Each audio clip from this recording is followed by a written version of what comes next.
نو په دې باندې به دا عذابونه راتلل.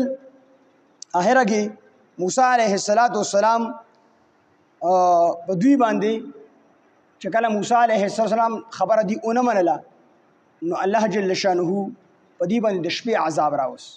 د شپې په داسې عذاب راوست چې کله دا نیمه شپه شوه که نه نو په هر کور کې د هر سړي چې کوم مشر زوی هغه مړ شو. په هر کور کې د هر سړي چې کوم مشر زوی په نیمه شپه کې هغه مړ شو. نو دا قبطیان چې فرعونیان دي د خپلو مړو باندې شول او موسی علیه السلام د الله حکم وکړو ته په دې نیمه شپه کې ووځه. موسی علیه السلام خپل بني اسرائیل د خپل ځان سره واغستل او روان شو. دې چې کله بحر قلزم ته ور ورسېدل دلته کې فرعونیان وویل چې زمونږ بزدوران څه شو، زمونږ غلامان چې قبرونه وګڼي مړي راله ولمبي. نو چې تحقیق یې وکړو نو بني اسرائیل خو وتي د شپې نو فرعون او د فرعون لښکر دا غونډ چې کوم دی هغې ورپسې شو. نو مخې د دریاب راغی بحر قلزم شاته پسې فرعونیان را ورسېدل.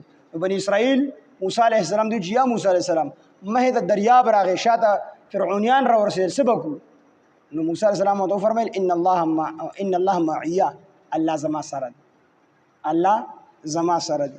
او نبی علیه السلام چې کله دا کافران ابوبکر صدیق رضی الله عنه ولیدل نو ابوبکر صدیق رضی الله عنه د الله پیغمبر کافران خو راورسېدل.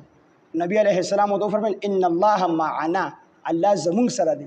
هلته موسی علیه السلام وی الله زما سره دی او نبی علیه السلام فرمایي الله زمونږ سره دی.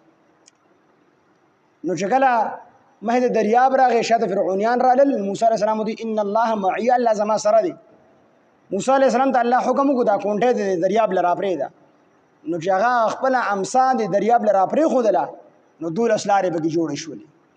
نو بني اسرائیل دی 12 قبیلې وو ځکه د یعقوب علیه السلام 12 بچیانو او هر یو نه جدا جدا قبیله جوړه شوې وه.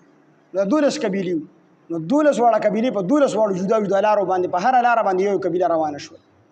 مفسرین لیکي چې د بني اسرائیلو اخري سړی دریاب نه ور ووتو وچې ته او د فرعونیانو اخري سړی دریاب ته را داخل شو. الله حکم وکړو دا دریاب ته ورځه او فرعون خلکو ته ویل دا لارې خو ما ته جوړې شوي زه خدای یم. نو په دې چې څنګه د دریاب منځ ته شو الله حکم وکړي ورځه دریاب پرې راغی ټول فرعونیان نیست او نابود او د فرعون دا ډانچه دی چې کوم دی وچې ته وباسه. دې چې کله پورې وتلو نو دې چې وکتل خلک لګي او د بوتانو عبادت یې کوو. دا بني اسرائیل موسی علیه السلام چې یا موسی علیه السلام دا خلک د بوتانو د خپلو معبودانو عبادت کوي، زموږ دپاره هم داسې یو بوت جوړ کړه چې موږ د هغې عبادت کوو. موسی علیه السلام ته څه جاهلانو خبرې کوي.